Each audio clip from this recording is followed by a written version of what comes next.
guys, Alex Peak Performance Reviews. Welcome to another vlog and welcome to another video, another update on the Supra. And yeah, it is much of a muchness, probably be quite a small video. I've actually started before the cameras rolled, and yeah, I'll take you around to the front actually. As I did say before, I was going to do the glossing, but obviously I needed the paint to cure on the last finish, which was the 199 Turtle Silver. I'll flip it around for you now. I have just done one coat of this, and actually you can see in the sun, well, I don't know whether the video will pick it up, but the metallic kind of colours really coming through, and it's really shining nicely in that gloss. Now that gloss coat has been applied, but we will apply probably another couple of coats to this, make it ultra wet looking and glossy. Should just help that kind of silver metallic pop. But yeah, looking really good. So yeah, we're just kind of getting on with that. And I have been I've just done this kind of, like I say, gloss coat, and I'm letting this kind of set. They say it only takes about 10 minutes. Actually, I haven't shown you the gloss. This is the one I've gone for. It's a high coat clear lacquer.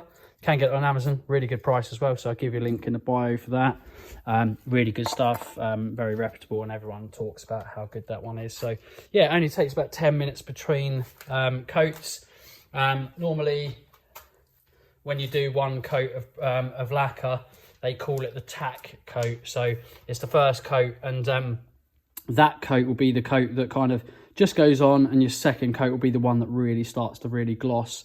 Anyway, I'm kind of talking to you while I'm doing this. Right, as you probably would have seen maybe from the prior video, and like I say, if you haven't watched our prior video, watch it, because otherwise this is going to really look really ghetto, and you're going to be like, what the hell is going on here? Okay, so I am doing an iPad integration into my dashboard. Dashboard needs to be cut, and it did. It got cut with a Dremel. I had to clean it all up. It's really hard to get a nice finish because there's things at the back of here that you can't kind of take off, and it gets near things, so you end up getting it the cutter kind of catching, and you end up not getting a laser sharp straight cut, and you're never going to. So what I've ended up having to do is I've ended up having to buffer it a little bit, and then there's some gaps when I get this all centralized nicely, which it really is decently centralized.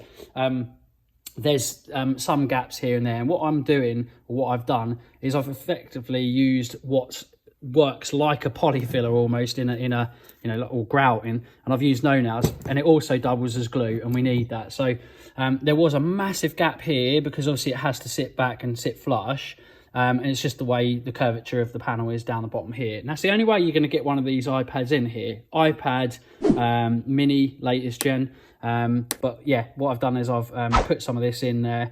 I've made a backing panel using a bit of plastic, but it's then no nails covered both sides, so plastic's not going to come into contact any heat, even if it does. At the end of the day, things like this, there's all plastics there, so it's going to be safe. Didn't obviously use any cardboard as a backing, so there's basically a little backing that I've cut almost like a square or rectangular part, and I've filled it with this no nails both sides. I've done more. Again, it will look horrible. Loads of glue in on the back here. I'll do a little bit more another time. And then what I'll need to do is when this sets, next time I'm probably happy because this does take a good 24 hours to set properly. I'll really cut back and make all of this neat where the iPad's going to sit. Get this no nails like kind of flush, and maybe just scrape it, shave it, and then I'll test fit the iPad, make sure it sits in there neatly, because it probably won't until I shave and cut lots of these bits, because there's little bits of bobs that are in their way, but it needs to be able to click in there nicely. Yeah, and aside from that, yeah, that's it really. This will get cleaned up, don't worry. We're going to then, when we know the test fitting's all good, we're going to kind of just rough sand all of that and respray it in a 199 silver. But yeah, really pleased with how that's going. So we've got to go on to the second coat of our gloss spray, so I'm going to do that now as well. All right, so on to the next job. We have some nice new, they're down there, M2 seat runners. They're called M2 Motorsport seat runners. So if you want to know where they are, they're literally made exactly for these runners, or for these cars. So obviously everything should be where it needs to be. Should be is the key word, so we will see. But basically, this has never been that great, to be honest with you. It's a little bit loosey-goosey, not ideal, and it's got all the electric runners on it. We retained that. It was for a little while, but it's quite quirky and quite nice, and we did like to keep it. But in the name of saving weight and getting this car proper racing set up a bit nicer, there's still adjustable runners as well, by the way. I wouldn't have fixed ones, I think, as much as typically, or pretty much, it's only going to be me. I still do like the ability to be able to move back and forward. So I've got a few more jobs. I'm not going to necessarily do both today, but certainly going to try and get the seat out, see how we get on for time, while the second coat of clear coat is drying. Yeah, we're going to go at this and see what we've got to do. Probably going to be quite awkward by the look of it, but yeah, we'll see. Right, so that is basically the end. Sorry if I haven't kind of documented too much of what I've been doing as such, but I had on the previous video, should I say. So if you do want to skip back to that, if you want to see the processes and what we've advised you should do in terms of cleaning, spraying, you know, whatever you need to do, yeah, check that out before you watch this video. But like I say, it's only a little one. It's always going to be a little one. I just want to let you know of the progress we're making. But yeah, I'll flip it around quickly. Pretty much had the last bit of clear lacquer stroke gloss. So lacquer, which is gloss basically. It's like a gloss sheen finish to the inside of this bay. It's probably had about 4 coats now. So you basically just, the first coat's going to be the tack coat, they call it. First coat after 10 minutes, and every 10-15 minutes you can kind of re-attack and re-gloss. But yeah, I'm sure you'll agree with me, guys. It looks like so much better. Not perfect, not concourse, but it looks damn good. And like I say, if you saw this out in the pure sun, it would look even better.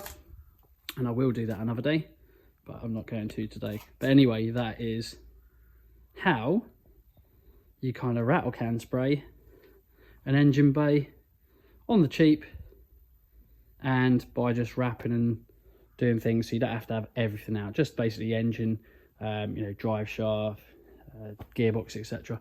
You could do, you know, what I would say is a very good job.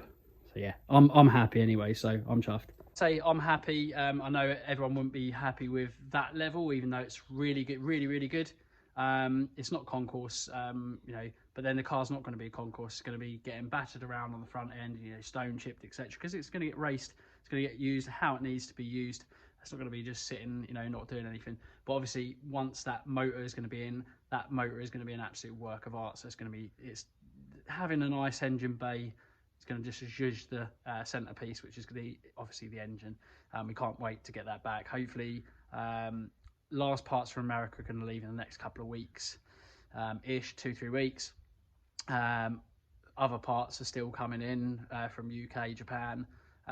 Loads and loads of stuff. I'll keep you updated on exactly what's going on.